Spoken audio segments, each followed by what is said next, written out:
Hello students, video शुरू करने से पहले प्लीज चैनल को लाइक, शेयर और सब्सक्राइब जरूर करें। एक इम्पॉर्टेंट इन्फॉर्मेशन, अगर आपको इस वीडियो के नोट्स चाहिए तो डिस्क्रिप्शन बॉक्स में दिया गया डाउनलोड लिंक चेक करें।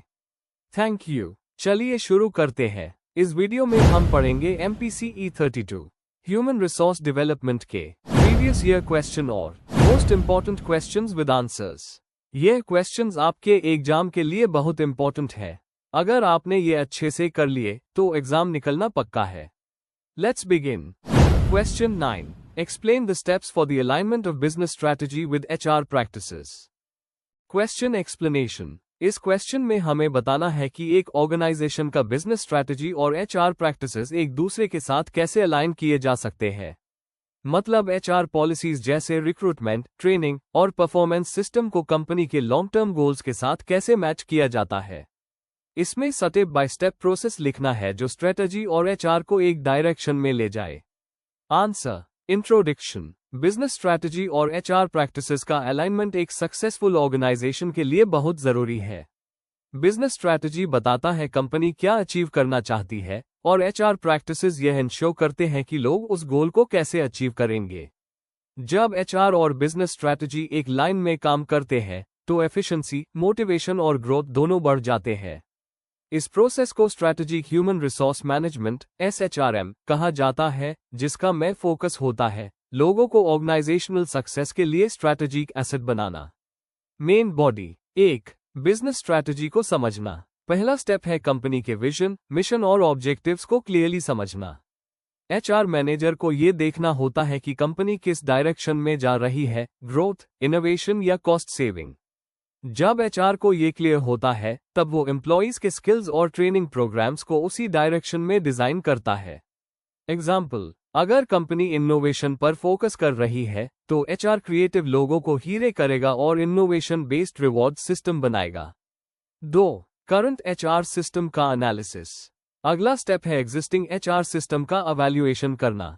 HR को देखना चाहिए कि करंट पॉलिसीज और एम्प्लॉइज की स्किल्स फ्यूचर के बिजनेस गोल्स को सपोर्ट करती हैं या नहीं। इसके लिए HR ऑडिट, फीडबैक सर्वे और परफॉर्मेंस रिपोर्ट्स का यूज किया जा सकता है। एग्जाम्पल, अगर कंपनी का गोल क्वालिटी इंप्रूवमेंट है तो HR को देखना होगा कि ट्रेनिंग प्रोग्राम 6 सिग्मा या क्वालिटी प्रोसेस के साथ अलाइंड है या नहीं। 3. स्ट्रैटेजिक HR इनिशिएटिव्स का डेवलपमेंट। अब HR को नए इनिशिएटिव्स डिजाइन करने होते हैं जो डायरेक्टली बिजनेस स्ट्रैटेजी को सपोर्ट करें। इसमें recruitment plan, training modules, compensation systems और परफॉर्मेंस अप्रेजल मेथड्स इंक्लूड होते हैं। हर HR प्रैक्टिस को कंपनी के कोर गोल से कनेक्ट करना जरूरी है। एग्जाम्पल, अगर कंपनी ग्लोबल एक्सपेंशन कर रही है तो HR को क्रॉस कल्चरल ट्रेनिंग और इंटरनेशनल स्टाफिंग प्लान बनाना होगा।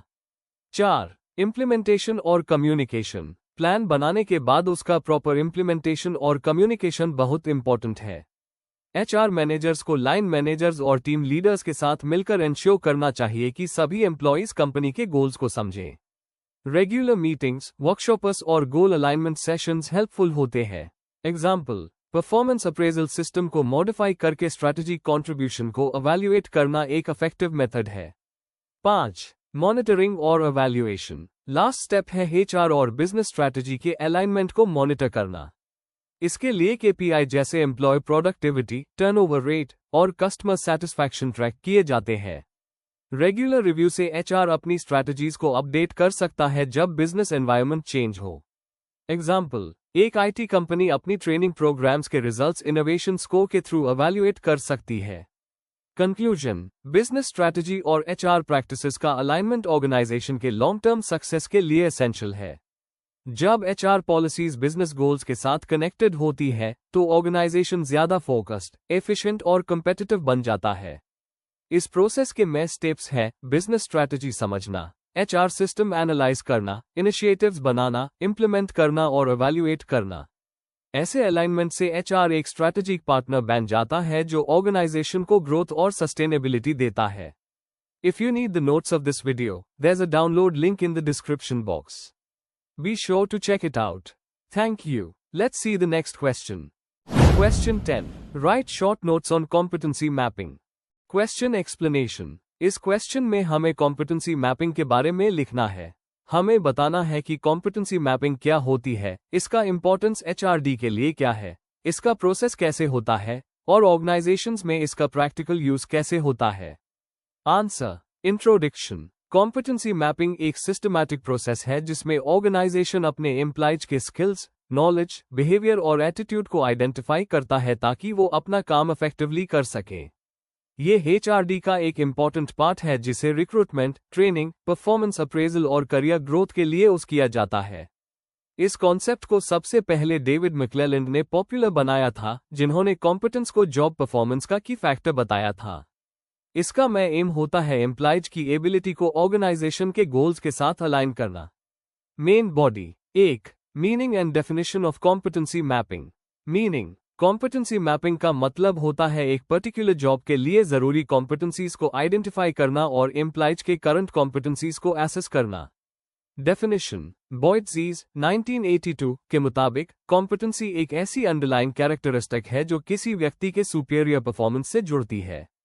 इसका मतलब ये हुआ कि कॉम्पिटेंसी मैपिंग से हम समझते हैं कि कौन सी क्वालिटीज एम्प्लॉयज को सक्सेसफुल बनाती है। इसमें टेक्निकल कॉम्पिटेंसीज, काम से जुड़ी स्किल्स, और बिहेवियरल कॉम्पिटेंसीज जैसे टीम वर्क, लीडरशिप, अडेप्टेबिलिटी दोनों इंक्लूड होते हैं। 2. Types of competencies. कॉम्पिटेंसीज को कुछ कैटेगरीज में डिवाइड किया जा सकता है। कोर कॉम्पिटेंसीज, ऑर्गेनाइजेशन की में स्ट्रेंथ या एडवांटेज जैसे इनोवेशन या क्वालिटी। फंक्शनल कॉम्पिटेंसीज, एक पर्टिकुलर जॉब या फंक्शन के लिए रिक्वायर्ड स्किल्स जैसे एचआर, फाइनेंस या मार्केटिंग। बिहेवियरल कॉम्पिटेंसीज, पर्सनल और इंटरपर्सनल एट्रीब्यूट्स जैसे communication, team work, leadership.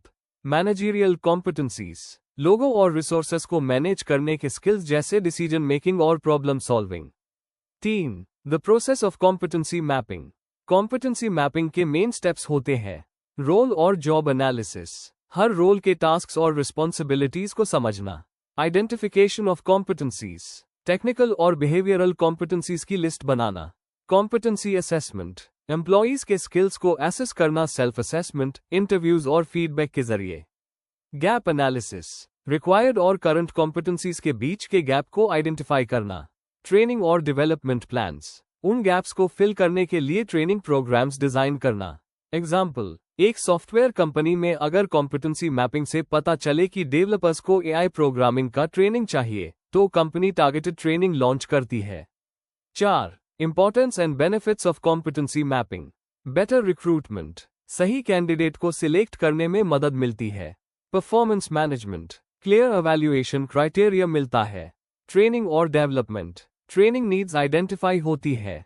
Career planning, employees को ग्रोथ के लिए रिक्वायर्ड स्किल्स समझ आते हैं। सक्सेशन प्लानिंग, फ्यूचर लीडर्स को आइडेंटिफाई और प्रिपेयर करने में हेल्प मिलती है।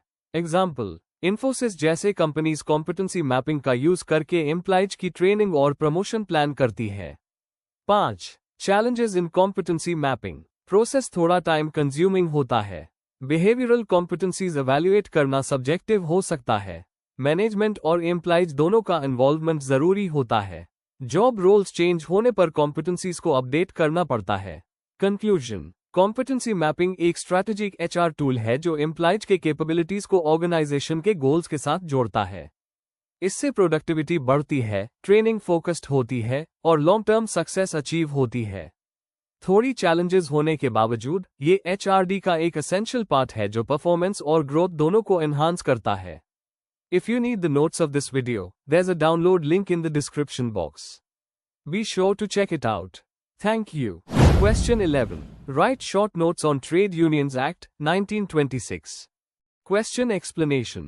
इस क्वेश्चन में हमें ट्रेड यूनियंस एक्ट 1926 के बारे में लिखना है। इसका मेन पर्पस क्या था, कैसे ट्रेड यूनियंस रजिस्टर होते हैं, उनके राइट्स और रिस्पॉन्सिबिलिटीज क्या है, और ये एक्ट कैसे वर्कर्स और एम्प्लॉयर्स के बीच इंडस्ट्रियल पीस मेंटेन करता है।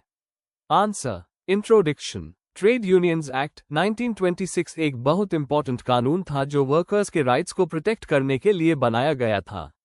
इस एक्ट के आने से पहले ट्रेड यूनियंस को लीगल प्रोटेक्शन नहीं मिलती थी और उन्हें इलीगल समझा जाता था।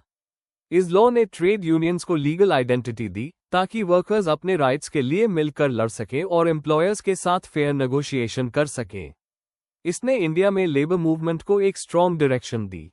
Main body. 1. Objectives of the trade unions act 1926, trade unions को लीगल स्टेटस देना, वर्कर्स को एसोसिएशन बनाने का अधिकार देना, एम्प्लॉयर्स और एम्प्लॉइज के बीच रिलेशनशिप रेगुलेट करना, इंडस्ट्रियल पीस और हार्मनी मेंटेन करना, यूनियंस के लिए रूल्स और ट्रांसपेरेंसी का सिस्टम बनाना। यह ऑब्जेक्टिव्स मेनली वर्कर्स के प्रोटेक्शन और उनके कलेक्टिव पावर को स्ट्रांग करने के लिए बनाए गए थे। 2. Registration and recognition of trade unions. इस एक्ट के तहत ट्रेड यूनियन बनाने के लिए कुछ लीगल प्रोसेस फॉलो करनी पड़ती है। मिनिमम 7 मेंबर्स की जरूरत होती है जो सेम या सिमिलर ट्रेड में काम करते हो। यूनियन को रजिस्ट्रार ऑफ ट्रेड यूनियंस के पास रजिस्ट्रेशन के लिए अप्लाई करना होता है। रजिस्ट्रार डिटेल्स वेरीफाई करके रजिस्ट्रेशन सर्टिफिकेट इशू करता है। रजिस्टर्ड होने के बाद यूनियन एक लीगल बॉडी बन जाती है, प्रॉपर्टी रख सकती है, कॉन्ट्रैक्ट कर सकती है और कोर्ट में केस कर या फेस कर सकती है। यह सिस्टम इंश्योर करता है कि यूनियंस लीगली और रिस्पॉन्सिबली काम करें। 3. Rights and immunities of registered trade unions. Registered unions के कुछ स्पेशल राइट्स और प्रोटेक्शन होते हैं। लीगल इम्यूनिटी, लॉफुल एक्टिविटीज जैसे स्ट्राइक या प्रोटेस्ट के लिए यूनियन मेंबर्स पर सिविल या क्रिमिनल केस नहीं बन सकता। कलेक्टिव बार्गेनिंग का राइट, यूनियन एम्प्लॉयर के साथ नेगोशिएशन कर सकती है। फंड्स मेंटेन करने का राइट, वेलफेयर और लीगल डिफेंस के लिए फंड्स रख सकते हैं।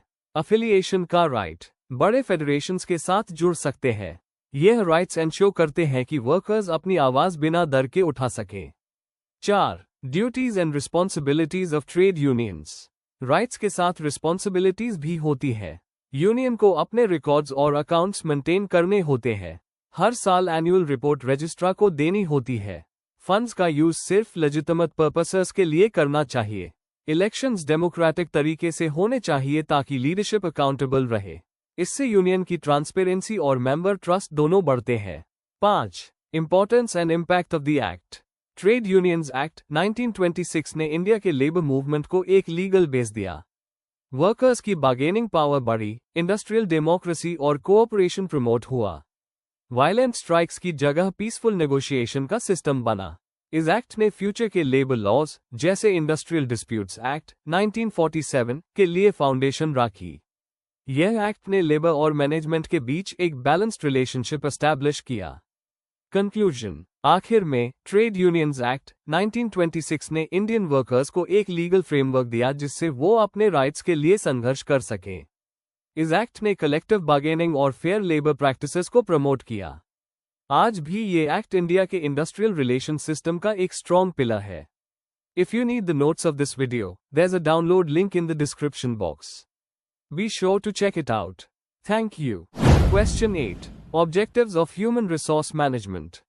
Question explanation.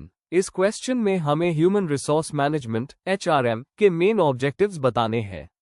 मतलब HRM का पर्पस क्या होता है, जैसे एम्प्लॉयज को मोटिवेट करना, उनका डेवलपमेंट करना, उन्हें ऑर्गेनाइजेशन के गोल्स के साथ अलाइन करना और एक healthy work environment banana.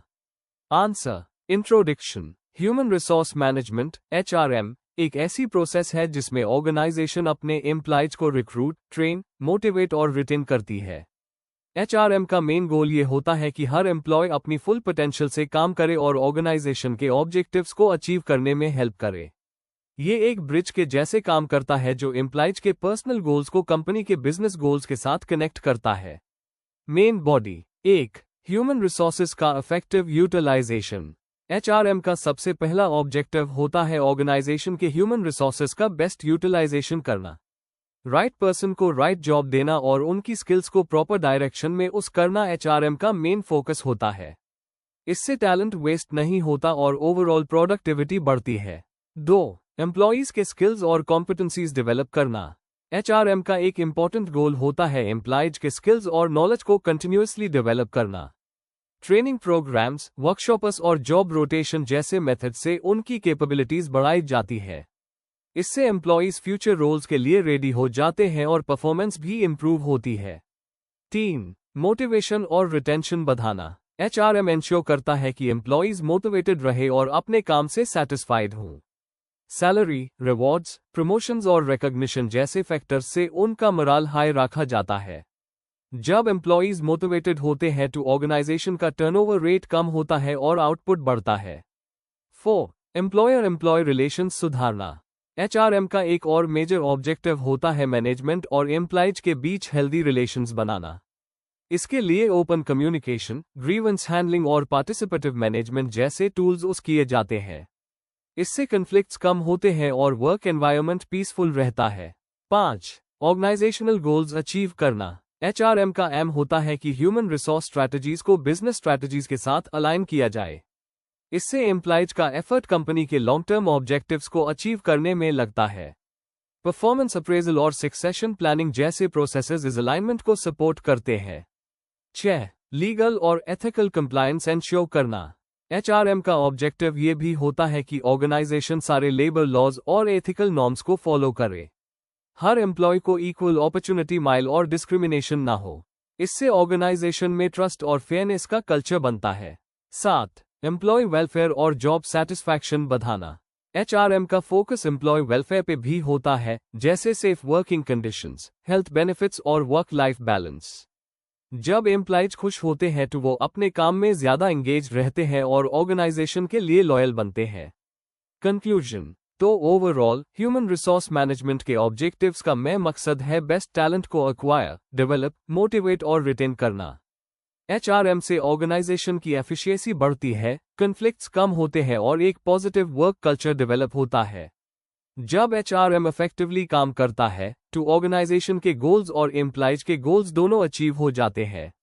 Before we end, please like, share and subscribe the channel for more such study materials and one important information। अगर आपको नोट्स चाहिए तो डिस्क्रिप्शन बॉक्स में डाउनलोड लिंक दिया हुआ है, जरूर चेक करें। Thank you.